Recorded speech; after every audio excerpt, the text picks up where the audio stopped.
Hey everyone, it's Julia with an update. So here I am with my 1993 G20 van. I realize it's a little loud here, so I'll try and speak up. So I found somewhere to sew, and it's a vintage motel in Edisto, South Carolina. I drove about 45 minutes towards Savannah and stopped at that little yellow motel to check on it, and it was kind of bad. And then the guy said I asked too many questions and he wouldn't rent to me. So I was just trying to figure out if the electricity was working. So I went down the way a little bit to a little park, and then I went a little bit further past this place I'd gone past a million times, and it's called the Edisto Motel. That's my room right there. I'll tell you more about that. But this section of the motel was built in the 50s. And I'm going to show you the front of the motel real quick. And these cute little side cabins that she has that were built in the 40s, like 47. And they are adorable. They've redone the insides. It's super high end, all nice woodwork and really nice furnishings, but kept in a retro style of the 40s. This 50s part is kept in the retro style of the 70s.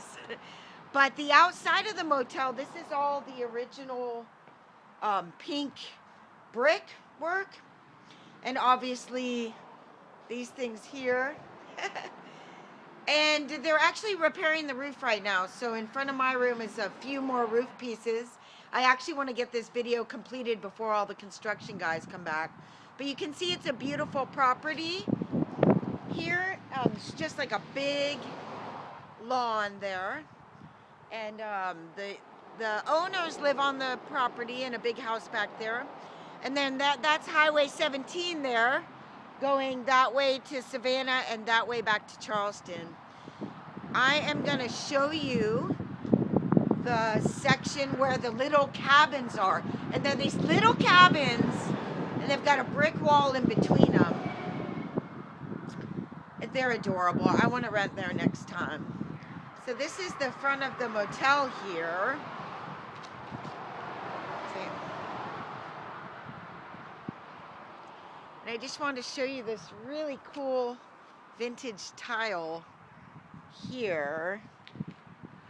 It says, "Welcome Edisto Motel." Vintage tile, beautiful. So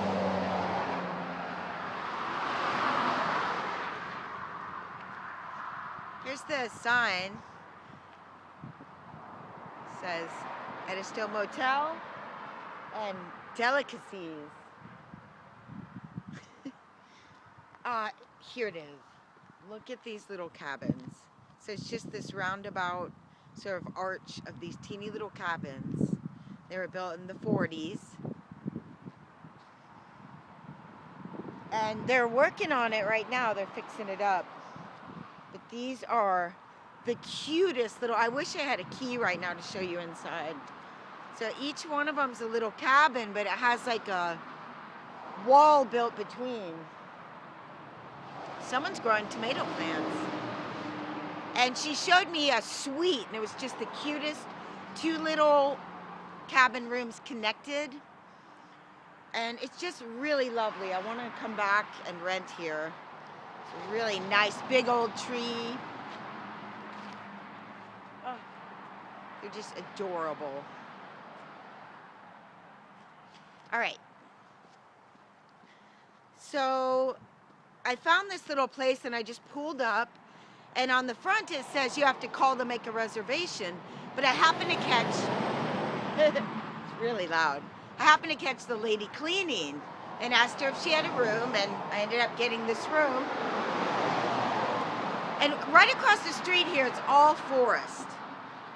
That way is Kaw Interpretive Center, and just right down there, just a little ways, I could walk there right now, is a nature park trail area. So let's go back and I'll show you my space where I've been sewing. This is day 3 and I'm gonna go pay for another night. The rooms are $50 a night, actually $55. And I asked her if I could get a deal for $50 since I was staying 3 to 4 nights, and because they're working on the roof, which hasn't been too bad, just a little bit of work yesterday, and they're gonna probably finish today. And I said because of that, and she gave it to me for $50. So the little cabins are $40 a night, and that's where I want to rent next time I come back here, because this is my new favorite retro vintage motel. Check it out. This is my room. I mean, first of all, everything's vintage here. This little table and the chair, and look at how well this building is constructed. And the AC's right in the brickwork. Look at that big, beautiful window.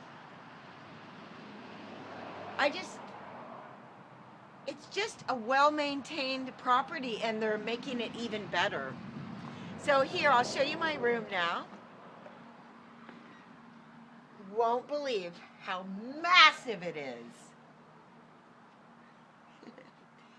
Look at how big this room is. Let's see if we'll have enough light if we shut the door. Yeah. Look at that. Do you see how big this room is? So she gave me this room for 3 nights. I'm gonna buy another night, I think. I'm making enough to cover the room and a little bit extra. And so I set up this room for myself with my sewing table set over that bed there. I've got the computer right there for watching movies, which I'm running out of. And my vintage suitcase goes in the corner on this vintage table. And you can see all the furniture is vintage 70s, but it's all clean. This whole room is clean. You know, I mean, it's actually clean. The rug is new, pretty new. And over here, this is like the best little setup here. She's got this desk, and when you're sewing, you need the foot room there. So a desk like this works perfectly. I have my sewing machine set up right there. And then a little sitting area. And again, vintage, vintage, vintage. These chairs. And like even the lamp. Let's see. This beautiful lamp. It's going to be kind of hard to see maybe this way. If I can learn how to use a selfie stick. Look at that. And even if you go like this. Clean. This lamp is in perfect condition. All their stuff is. There it is. Look at that. If you could just see. All right, enough of the lamp.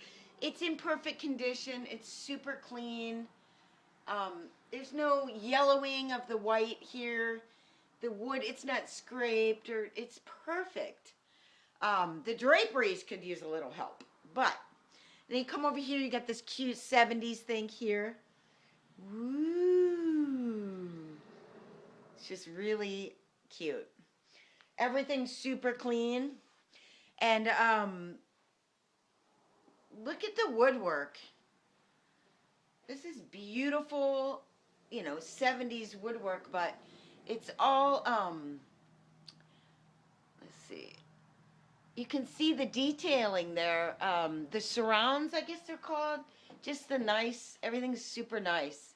There's no nicks, there's no breaks.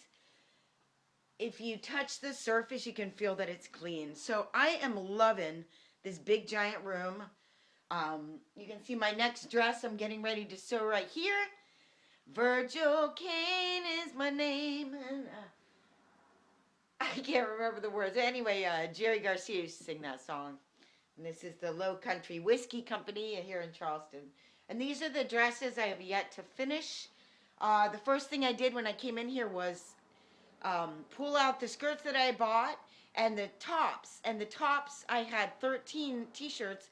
I pulled out the skirts. I had 13 skirts. So they both perfectly lined up. And I've made a lot of them, which I'm going to show you in a minute. But so I have this is going to go with this, this with this, this with this. I've got several more pieces to make and a pair of patchwork pants to finish from my last sewing venture. So this giant room's working out great for me. I even have a mirror for trying on the dresses and see how they fit. And you know, the ceiling's good, everything's good. So let me show you the kitchen over here. Well, it's sort of the bathroom kitchen area. And there's a microwave and a refrigerator. One of the issues about coming here and how long to stay is that there's no grocery store around here, and I didn't quite prepare properly for food. I had been prepared, but you know, everything kept changing. So I thought I can make it, and I pulled out my stove and I turned it on and started cooking some Annie's mac and cheese from Earth Fare. And I came back to the stove. I walked away for a minute, and there's a flame burning up out of the side of the stove, which means it wasn't airtight. Some fuel is coming out of there, and it picked up the flame from the top. It was so scary. I turned it all off. A few minutes later, I turned it back on outside, and in a few minutes, that flame came back up again, and it was melting the side. I turned it all off, and it's broken. So I just bought that little propane stove about 6 months ago. So I'll have to buy another one. But go figure, the first meal I get everything set up. I'm exhausted. I'm dirty. I need a shower. And I'm starving. So I start to cook something, and the stove fails on the first day of my retreat, my sewing retreat into this motel room. And there's no grocery store nearby. So now I'm like, is this really going to work? So I decided it would work. And I finished cooking the mac and cheese in the microwave. And I ended up going to a Dollar. There's just a mile, less than a mile this way is a Dollar General. I got some frozen food. It's there in the refrigerator. I can heat it up in the microwave. And luckily I have some fresh bananas, and trail mix, so I can, you know, I wanted to eat my oatmeal. I wanted to be able to cook like a normal person, not hiding out in the van. Or not normal person, but like, I just wanted to be able to cook in the motel room. So it's frozen food. So that's the kitchen thing, but I also have over here the dresses I've been making. So I've made 10 so far. The first day was basically checking in sort of later, setting everything up, you know, eating, showering, airing out the van, and then designing all the pieces that I would make. And then on that first day, I also made 3 dresses, which this is one of my favorite, California, and it's got the tie-dye bottom. So these are the t-shirt dresses, one of the big sellers, easy to make, super fun and cute, one of a kind. All recycled clothing. You can find it at californiapatchwork.etsy.com. So this is Australia Down Under. And I love to do the sporty, boyish t-shirt with the girly bottom. So fun. And you should see them all, and they're so cute. Then I also made this one. It says, "Make Life Sweet," with this cute floral bottom. And a lot of the secondhand t-shirts I get are actually new, and the skirts as well. Just depends. So I made those. Then I made this one, "Keep Austin Weird." So this was day 1, Sunday night. Then Monday I made this one, "Keep Austin Weird," Austin, Texas. And then I made this one, Arizona Desert Oasis, with the cute little bottom, which also has pockets. And this one, Project Wild. I like to get shirts that have a meaning to them, that say something.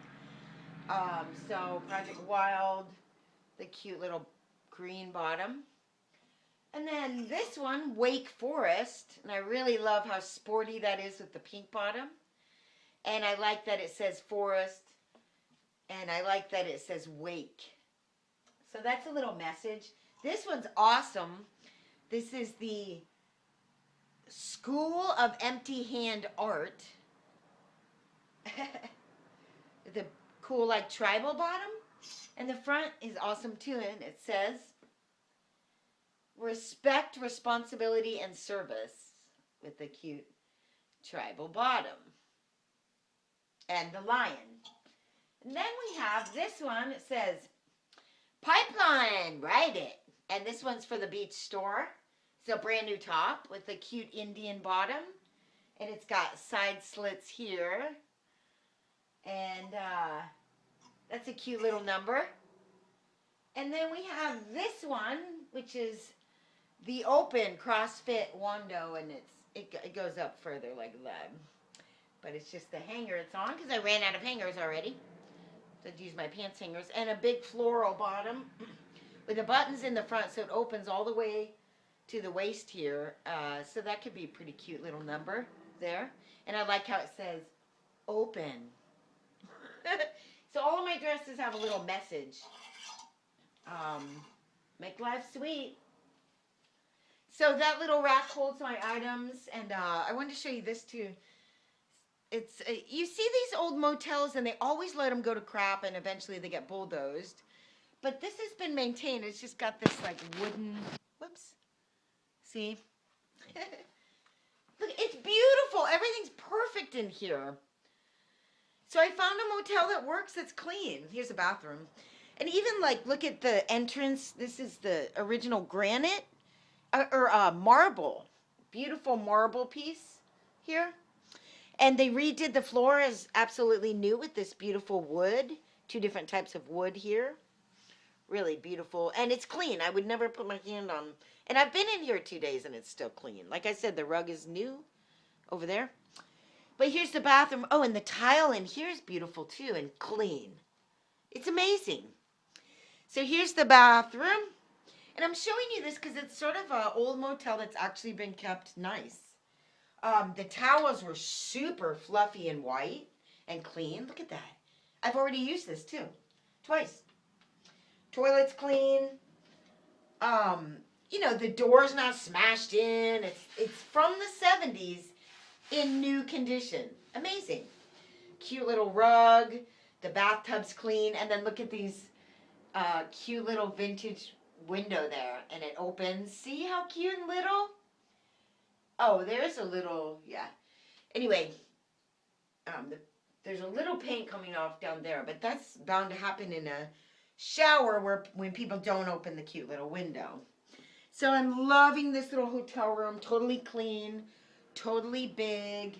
There's all my extra supplies I pulled out of.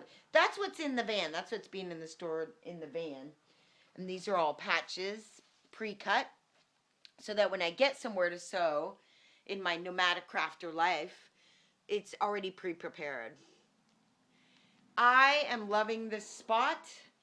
So $50 a night is kind of expensive. I was looking for a weekly rental and couldn't find that. So I'm making this work. I'm already all set up. So I'm going to go pay for another night. That's going to be $200 for 4 nights. The Savannah one was $167 for 4 nights. And it was not going to be as nice as this. This lady, so her and her husband are the nicest couple. Her and I were talking. She introduced me to him. And when we made our agreement and I got to emptying the van, he came over before he left. He said, he pulled up in his truck. He said, Julia. And I said, yes, sir. And he said, everything all right? You good? Are you all right? And I said, yeah, everything's great. Thank you. And he said, all right. Have a good day. Really nice people. The guy's got a Trump Make America Great Again sticker on his back. He's got an old dog named Dixie in the back of the truck.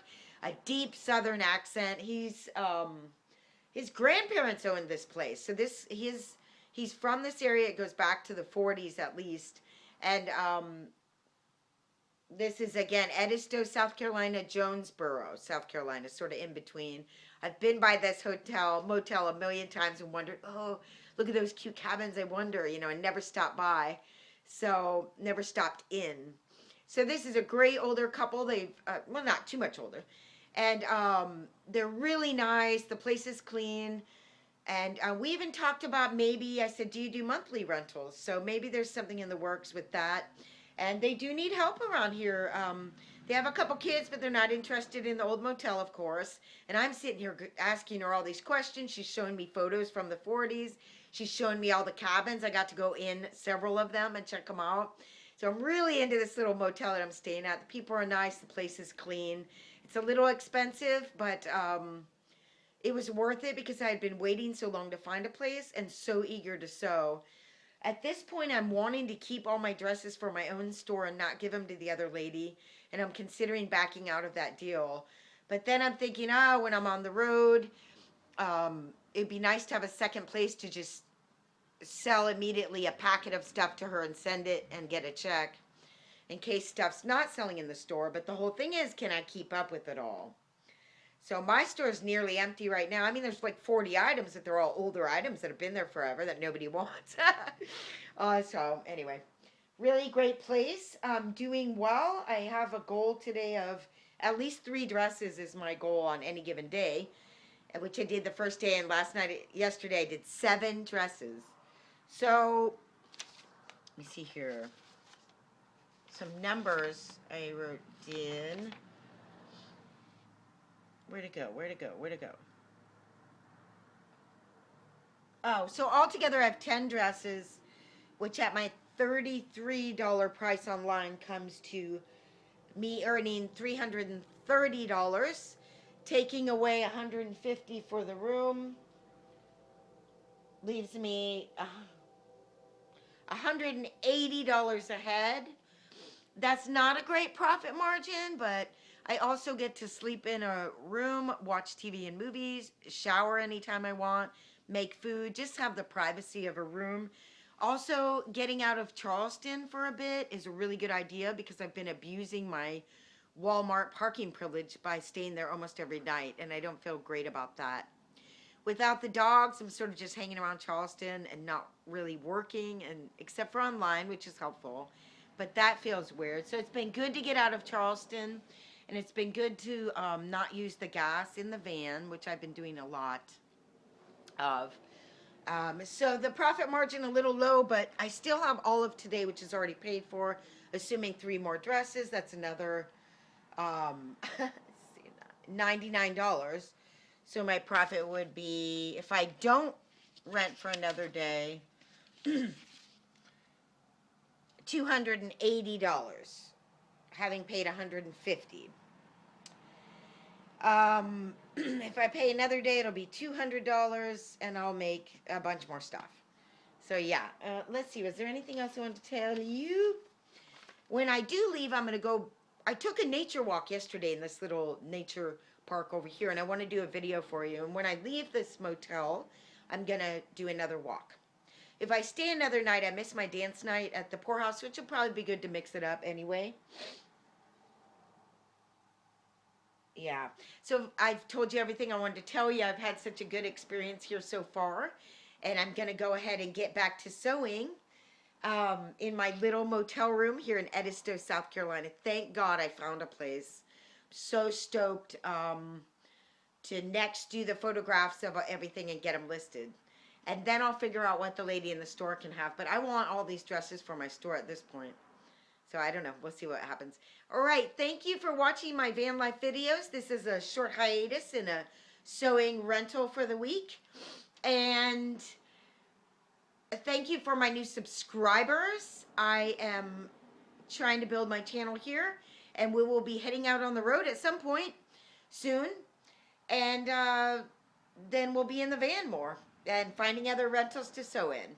So thanks for watching. You all have a beautiful day. Bye. Woo!